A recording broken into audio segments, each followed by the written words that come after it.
सबसे पहले समझ लीजिए कि हम जानते हैं ग्रेविटेशनल पोटेंशियल एनर्जी के फार्मूले को अब तक पीई से डिनोट करता हुआ mgh, पी से डिनोट करता हुआ mgh. But one thing must be clarified to all of you, that when we have been go through the variation in g, जब हमने ग्रेविटेशन इस चैप्टर में वेरिएशन इन जी पढ़ा है, यानी ग्रेविटेशनल एक्सेलरेशन की वैल्यू को वेरी होते हुए जब पढ़ा है हमने इसके अंदर, तो हम जानते हैं कि जी कांस्टेंट नहीं है, जी कांस्टेंट नहीं है, जी कांस्टेंट नहीं है, नहीं है, नहीं है, कांस्टेंट लिखा है, कांस्टेंट नहीं है जी, ठीक है, ये अब हम जान चुके हैं। तो इस हिसाब से up to gravitation potential energy जो है उसका फार्मूला कुछ अलग आएगा। अब देखिए क्या आएगा, अगर मैं आपसे पूछूं कि अर्थ, अगर मैं आपसे पूछूं कि अर्थ है, थोड़ा नीचे बना लेता हूं, हेलो शुएब, हेलो, क्या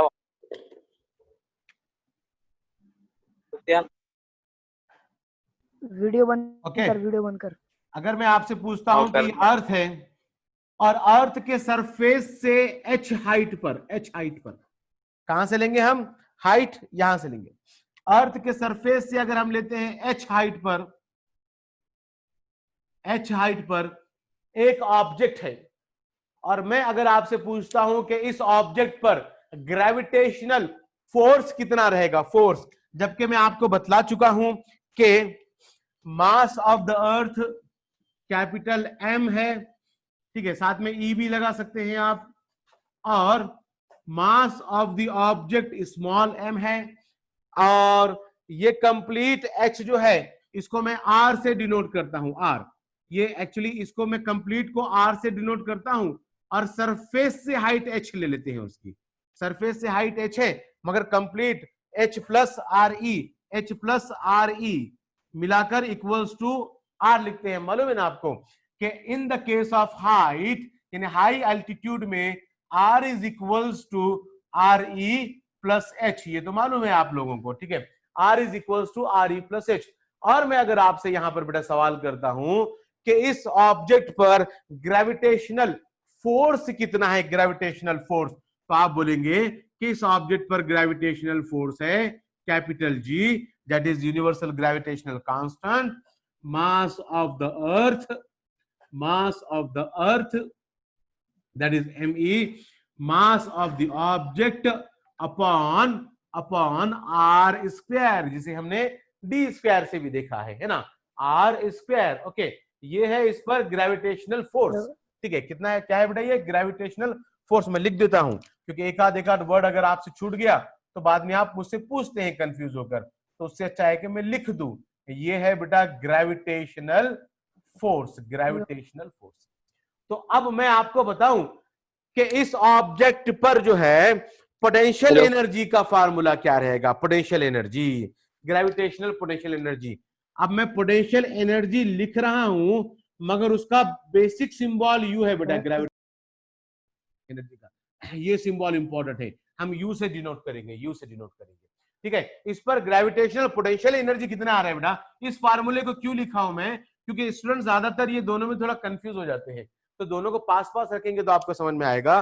और कलर भी एकदम इन्वर्ट कर देता हूं बेटा, मैं इन्वर्ट कर देता हूं, मैंने इसको लिखा है पोटेंशियल एनर्जी के लिए पीई, बट एक्चुअली यहां से आगे हम इस चैप्टर में यू से डिनोट करने वाले हैं, और ये होता है बेटा G M E M upon R, ठीक है, G M E M upon R, और वो भी होता है निगेटिव में, minus G M E M upon R, that means के माइनस निगेटिव में gravitational constant, universal gravitational constant, mass of the earth, या फिर कोई भी ऑब्जेक्ट, कोई भी ऑब्जेक्ट, दो पॉइंट मास के बीच में भी पोटेंशियल एनर्जी रहता है बेटा। हाँ, इधर देखो जरा, ये एक पॉइंट मास है जिसका मास m1 बोलता हूं मैं, ये एक पॉइंट मास है इसका मास m2 बोलता हूं मैं, इन दोनों के बीच में, इन दोनों के बीच में यानी r डिस्टेंस पर है ये दोनों, तो इन दोनों के बीच में ग्रेविटेशनल फोर्स है ना, है ना, कितना है ग्रेविटेशनल फोर्स, यही रहेगा। सर थोड़ा बड़ा बनाइए। ओके, बड़ा बनाइए। ओके, बड़ा बनाता हूं। ये एक पॉइंट मास है बेटा, और ये एक पॉइंट मास है। ओके, और ये एक दूसरे से r डिस्टेंस पर है। इसका मास m1 है, इसका मास m2 है। तो ग्रेविटेशनल फोर्स कितना रहेगा इन दोनों में? वो रहेगा capital G m1 m2 upon r square. उसी तरह इनमें पोटेंशियल एनर्जी कितना रहेगा बेटा? Minus G m1 m2 upon r। ठीक है, इस ऑब्जेक्ट का इस अर्थ के सरफेस से कोई लेना देना नहीं है, ये इधर की बात चल रही है। देखो वापस से पूरा एक्सप्लेन कर रहा हूं। ये दोनों है बेटा एक दूसरे से r डिस्टेंस पर, ये दोनों है एक दूसरे से 2r डिस्टेंस पर, और ये दोनों है एक दूसरे से इनफाइनाइट डिस्टेंस पर। खास बात, ये मास m1 m2 है,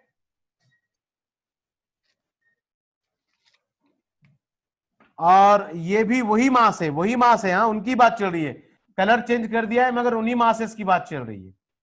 ओके, अब यहां पर हम ग्रेविटेशनल पोटेंशियल एनर्जी का फार्मूला क्या लेंगे? हम यहां पर बोलेंगे बेटा U is equals to minus G m1 m2 upon r। यहां पर बोलेंगे U is equals to minus G m1 m2 upon 2r। यहां पर बोलेंगे U is equals to minus G m1 m2 upon infinite. अब आपने मुझे ये रिलेशन बताने हैं, ये रिलेशन भी यही लिख देता हूं बेटा, मैं यही लिख देता हूं आपके सामने। मैंने लिखा है ब्लैक में U1, मैंने लिखा है ब्लू में U2, मैंने लिखा है रेड में U3। ओके, शायद इसका आंसर मैं ग्रीन से लिख दूंगा। अब आपको मैं जरा सिंपल तरीके से समझाता हूं, एकदम सिंपल। देखो कैसे बेटा, फिजिक्स में बहुत सारे कंसेप्ट को रिवाइज करते हुए ही पढ़ना पड़ता है, ठीक है, बल्कि पार्ट 1 में भी आपको जरूरत पड़ सकती है। अब देखिए चेंज कहां पर है बेटा, चेंज कहां पर है? चेंज सिर्फ डिनोमिनेटर की वैल्यू में है, चेंज सिर्फ डिनोमिनेटर की वैल्यू में है, बाकी तो कुछ चेंज नहीं हो रहा है। ओके, अब हम जानते हैं कि डिनोमिनेटर अगर बढ़ता गया तो रिजल्टिंग वैल्यू क्या होती है? कम होती है। ये इनवर्सली प्रोपोर्शनल है। आर की वैल्यू बेटा अगर बढ़ती जाती है तो यू की वैल्यू कम होते जाना है। आर की वैल्यू बढ़ती गई, यू की वैल्यू कम होती गई, आर की वैल्यू बढ़ती गई, यू की वैल्यू कम होती गई। ओके, यहां तक अगर आप समझे हैं एंड ऑन दिस बेसिस आप बोल रहे हैं तो ठीक है। बट एक बात आप मुझे बतलाइए कि बेटा वैल्यू निगेटिव में है, इसको कैसे बोल रहे हैं आप? वैल्यू निगेटिव में है, और निगेटिव में जैसे जैसे वैल्यू कम होती है एक्चुअली वो वैल्यू बढ़ती रहती है। दैट मीन्स के -20 है, -10 है एंड -5 है। विच वन इज ग्रेटर बेटा? नहीं नजर आया। -20 है, -10 है, -5 है, विच वन इज ग्रेटर बेटा?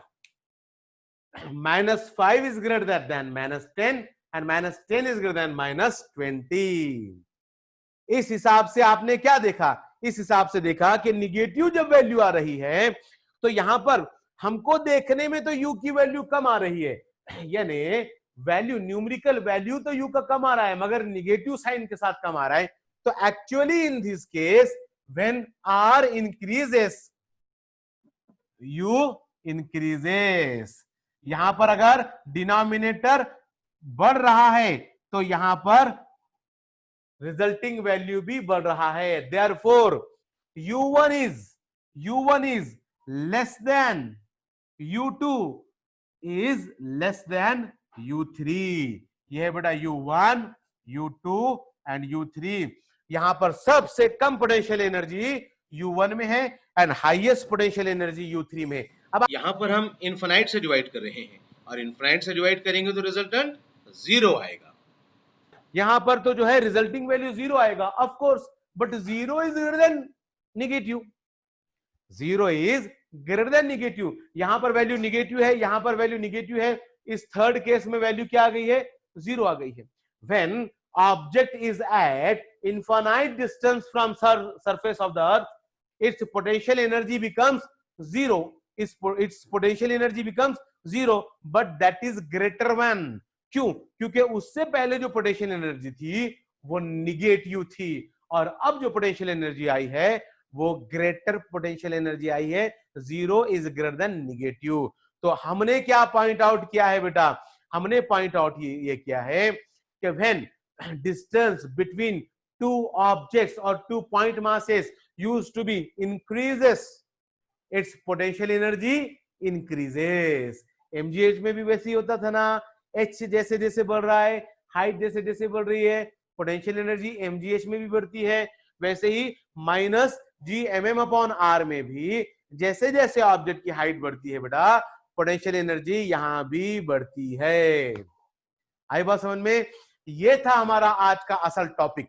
अगर आपको मैं बतला दूं कि बेटा अगर आपने ये मेरा एग्जांपल समझ लिया है, ये एग्जांपल में आपने मेरा समझ लिया है, तो समझ लीजिए आज के लेक्चर की जंग आप जीत चुके। आज के लेक्चर का जो मोरल था, आज के लेक्चर से जो आपको हासिल करना था, वो आप ले चुके हैं, अगरचे कि आप ये एग्जाम्पल मेरा समझे हैं। अब यही एग्जाम्पल को बेटा यहां लागू करो। अगर आर हाइट पर है ये, और हमने हाइट बढ़ाकर 2r कर दिया है, तो पोटेंशियल एनर्जी बढ़ी या घटी? बढ़ी। अगर हमने इनफाइनाइट हाइट पर लेकर चले गए ऑब्जेक्ट को, तो पोटेंशियल एनर्जी बढ़ी या घटी? बढ़ी। ठीक है, इसको नोट कीजिए, अच्छे से समझिए। इस पर कुछ क्वेश्चन है तो करना है तो पूछिए। ओके, क्वेश्चन करना है तो पूछिए।